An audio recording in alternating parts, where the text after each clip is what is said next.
2024 लोकसभा चुनाव में तीसरी बार नरेंद्र मोदी के प्रधानमंत्री बनने के बाद में एक बार फिर से भारतीय जनता पार्टी सदस्यता अभियान चला रही है। लगभग 10 साल पहले ये चला सदस्यता अभियान इस बार चलाया जा रहा है और देश से करोड़ों लोगों को जोड़ने का एक अभियान है।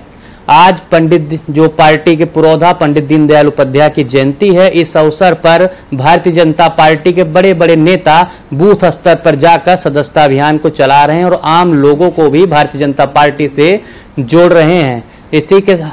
इसी तर्ज पर हमारे साथ जो सदस्यता अभियान में अभी कार्यक्रम में पहुंचे हैं भाजपा के प्रदेश महामंत्री MLC सुभाष यदुवंश जी, हम उनसे जानेंगे कि उन्होंने अभी तक कितने सदस्य जोड़े हैं और भारतीय जनता पार्टी का जो आंकड़ा है वो कितना पहुंच गया है। जी, आज आप सदस्यता अभियान में शामिल हुए हैं, आज लगभग कितने सदस्य जोड़े गए भारतीय जनता पार्टी? देखिए, मैं तो व्यक्तिगत रूप से 100 सदस्य बनाया हूं और आज का ये मिनिमम लक्ष्य था, लेकिन वैसे तो मेरी सदस्यता व्यक्तिगत भी जो है वो 5000 से ज्यादा हो गई है। चूंकि मैं पश्चिमी उत्तर प्रदेश का प्रभारी हूं तो ज्यादातर समय मेरा संगठन के काम में उधर बीता, लेकिन फिर भी 5000 से ज्यादा हमारी व्यक्तिगत हो गई और अभी तो आगे और बनाऊंगा।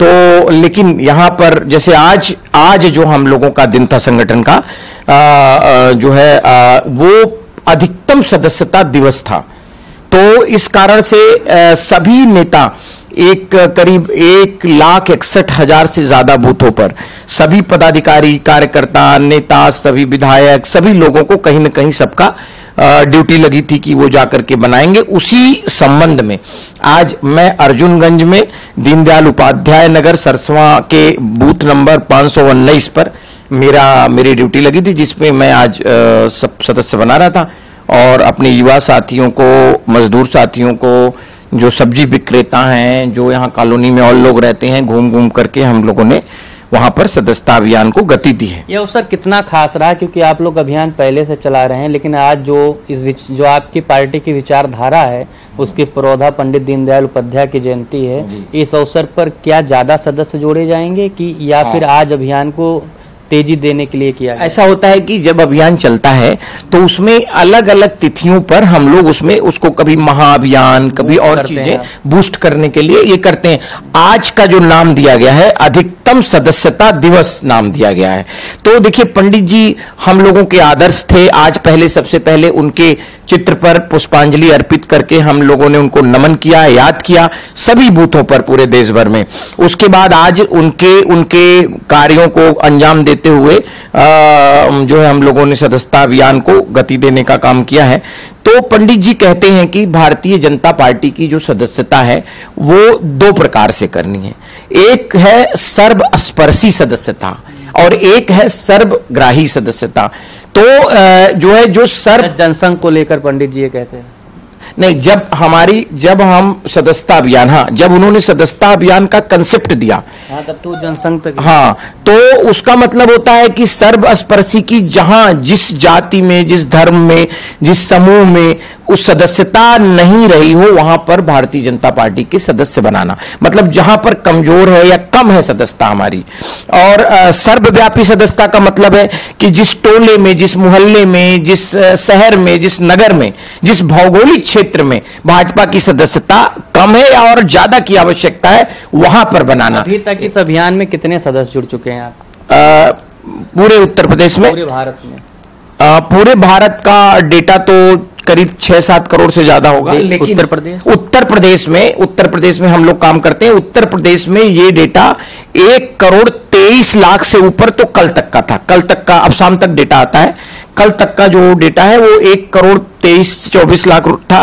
और जिसमें पश्चिमी उत्तर प्रदेश जो है वो 1 नंबर पर चल रहा है, अवध क्षेत्र दूसरे नंबर पर चल रहा है। पश्चिम में ये हम लोग करीब पश्चिम क्षेत्र में 35 लाख के ऊपर पहुंच गए और इस प्रकार ये चल रहा है। व्यक्तिगत सदस्यता भी अपनी लोग कर रहे हैं। सदस्यता अभियान की क्या जरूरत पड़ी, क्योंकि सदस्य तो पहले से थे, माना जा रहा था पूरे देश में 9 करोड़ या 10 करोड़ से ज्यादा सदस्य हैं। तो क्या सदस्यता का एक वैलिड डेट होता है कि अब सदस्य वो लोग नहीं रह गए हैं, फिर से सदस्य बनाया जा रहा है? बहुत अच्छा और वैज्ञानिक प्रश्न आपने पूछा, इसके लिए आपको धन्यवाद।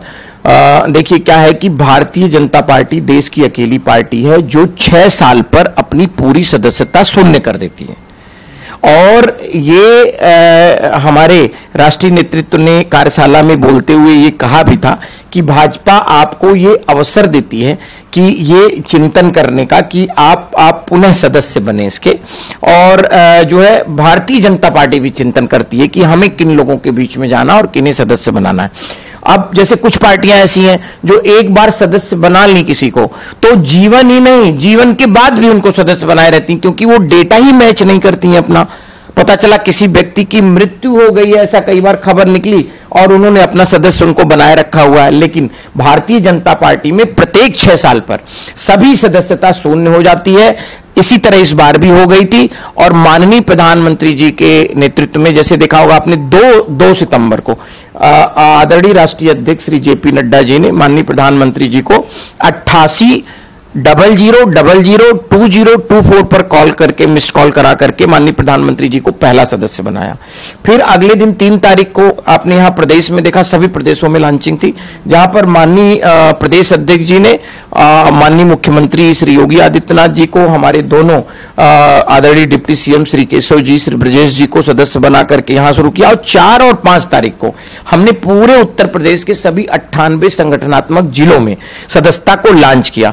तो इस प्रकार से ऐसे पूरा क्रमबद्ध ढंग से, सिस्टमेटिक तरीके से और वैज्ञानिक पद्धति से भारतीय जनता पार्टी की सदस्यता को आगे बढ़ाया। ऑनलाइन ये सदस्यता चलती है कि मिस कॉल से या वेबसाइट के माध्यम से, इसमें और जो ऑफलाइन सदस्यता ली जाती है, इसमें क्या दोनों में कोई फर्क है? नहीं, ऐसा होता है कि देखिए ये सदस्यता टोटल जो है वो डिजिटल सदस्यता है, लेकिन कहीं पर मान लीजिए नेटवर्क नहीं आ रहा है, बहुत जगह ऐसे, जैसे मैं पहले महाराजगंज जिले का प्रभारी था, तो वहां पर 2 विधानसभाएं ऐसी हैं जहां पे कुछ मंडलों में नेटवर्क नहीं आता है। लखीमपुर के भी जो तराई बेल्ट में कुछ जगह नहीं आता है, कहीं कहीं नेपाल का नेटवर्क आने लगता है। तो ऐसी जगहों के लिए हम लोग पेपर सदस्यता करते हैं। एक पेपर हमारे कार्यकर्ताओं के पास रहता है, उसमें भर करके और मोबाइल नंबर वगैरह जो उनका पूरा डिटेल, फिर बाद में उसको ला करके अलग से कार्यालय पर वो बनता है।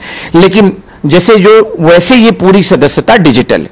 विरोधी दलों का कहना है कि 2024 में जो ग्राफ गिरा भारतीय जनता पार्टी का, 400 पार का नारा था, उसके बाद में बहुत कम सीटों पर ही सिमट गई पार्टी। उसके बाद में जो आगामी चुनाव हो रहे हैं, चाहे हरियाणा में हो रहा है, जम्मू कश्मीर, या फिर अब महाराष्ट्र में होंगे, या 2 साल बाद उत्तर प्रदेश में होंगे, कई प्रदेशों में, उसमें जीतने के लिए या फिर प्रभाव बनाने के लिए फिर से लोगों में जोश भरा जा रहा है कि आप भाजपाई हैं, भाजपाई हैं, इसके लिए अभियान चलाया जा रहा है। देखिए, मैं कहता हूं विपक्ष के लोगों को इतना, मतलब कितनी शर्म की बात है कि एक छोटा बच्चा भी इतनी गणित को जानता है कि जो 99 सीट पाए हैं और जो 43-42 सीट 44 सीट पाए हैं, वो लोग अपने को विजेता कह रहे हैं, और जो देश में सबसे बड़ी पार्टी अकेले जो है 240-44 से ज्यादा सीट पाई है, उसको हारा हुआ बता रहे हैं। ये तो नर्सरी के बच्चे से भी खराब मैथमेटिक्स राहुल गांधी और अखिलेश यादव की है। ये मौका तो आप दे रहे हैं, क्योंकि जितना मंथन आपकी पार्टी में चल रहा है उतना उनकी पार्टी में 99 वाली में नहीं चल रहा है। नहीं, मैं ये कह रहा हूं, देखिए कहीं ना कहीं आपको लगता है कि ना कि आप 99% वाले छात्र थे और आपका 80% नंबर आया, वो तो 60% में खुश है। नहीं, वो 60 कहां पाए, वो 60 कहां पाए, वो तो पासे नहीं हुए, 32 से नीचे ग्रेस मार्क से भी हैं। आप दुखी हैं? नहीं, देखिए हम उनसे नहीं दुखी, हम अपना जो हमारा परफॉर्मेंस का जो लेवल था, हमारा कंपटीशन मोदी जी के नेतृत्व में सिर्फ भाजपा का कंपटीशन, भाजपा अपने प्रदर्शन को और बढ़ाना चाहती है, और कोई भी प्रोग्रेसिव व्यक्ति संगठन ये करना चाहता है। तो हम ये मानते हैं, ये मानने में हमें कोई वो नहीं है कि उत्तर प्रदेश में जितना हमारी अपेक्षा थी उस अपेक्षा पर हम खरे नहीं उतरे, लेकिन पूरे देश में देखेंगे तो सारी पार्टियां मिलके हमारे विपक्षी लोग जितना सीट पाए हैं उससे ज्यादा तो भाजपा अकेली ही सीट पाई है। अच्छा, मुझे एक बात बताइए, पिछले कब इतना सीट कोई और पार्टी भाजपा का अलावा पाई थी, और आगे कब उनके पाने की संभावना भाजपा जितनी सीट है? दोनों का उत्तर अगर इनमें से कोई दे दे वैज्ञानिक तरीके से, जो कोई माने, तो मैं जो कहिएगा वो करूं। इस समय एनकाउंटर का मुद्दा बहुत गरमाया हुआ है। पहले एक सुल्तानपुर डकैती कांड में मंगेश यादव का एनकाउंटर हुआ, अखिलेश यादव ने बहुत बड़ा मुद्दा बनाया। उसके बाद में अभी हाल ही में उसी कांड से जुड़े अनुज प्रताप सिंह का एनकाउंटर हुआ, एसटीएफ ने एनकाउंटर किया। और अब अभी कल एक जाहिद नाम के बदमाश का एनकाउंटर हुआ है गाजीपुर में, आरपीएफ जवानों की हत्या का आरोप था उसके ऊपर। अब ऐसे में विपक्ष का कहना है कि जाति देखकर एनकाउंटर हो रहा है और जहां जाति नहीं होती वहां बैलेंसिंग एनकाउंटर किया जाता है, जैसे अनुज प्रताप सिंह का किया गया। जैसे देखिए अभी जो कुशीनगर में पकड़े गए हैं दोनों बदमाश, वो दोनों के दोनों जो है समाजवादी पार्टी के लोहिया वाहिनी के एक्टिव मेंबर हैं। जाली नोटों से लेकर के ड्रग तस्करी से लेकर के सभी तरह का धंधा वो करते थे और उन्होंने पुलिस फोर्स पर हमला करने का भी काम किया। तो अब तो अखिलेश यादव जी उनके भी बचाव में आ जाएंगे। देखिए क्या है, अपराधियों को संरक्षण देना और अब गुंडागर्दी की बात करना, ये सब अखिलेश यादव जी की मजबूरी है। वो करें क्या, उनके प्रचारक, उनके समर्थक सब ये करने की छूट भी थी वहां। और आपको पता है पुलिस के थानों पर 1100 बार हमले समाजवादी पार्टी के समय पे हुए।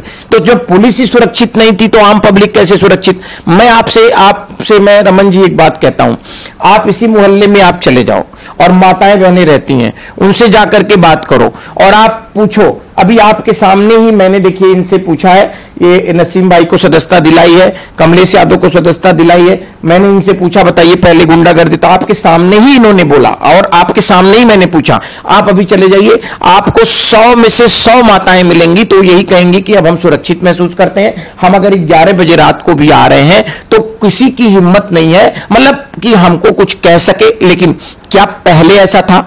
आज के अभी 2 दिन पहले राजधानी लखनऊ में ही 5वीं में पढ़ने वाली छात्रा को कार में घसीट लिया और रेप किया होटल में ले जाकर, ऐसा मुकदमा भी दर्ज किया गया है। नहीं देखिए, 2 तरीके, इस बात को थोड़ा समझना होगा। एक तो ऐसी चीज होती है कि जैसे अचानक से कोई व्यक्ति कोई क्राइम कर दिया, ठीक है, वो इसकी किस सोच के मुताबिक, हाँ, जैसे मान लीजिए वो क्या है कि वो क्रिमिनल उसके माइंड में आया, ऐसे हो गया। अब बड़ा सवाल है, ये सबको सोचने की जरूरत है, अदरवाइज आरोप प्रत्यारोप से नहीं। अब तुरंत क्या एक्शन होता है उस पर, यह महत्वपूर्ण है।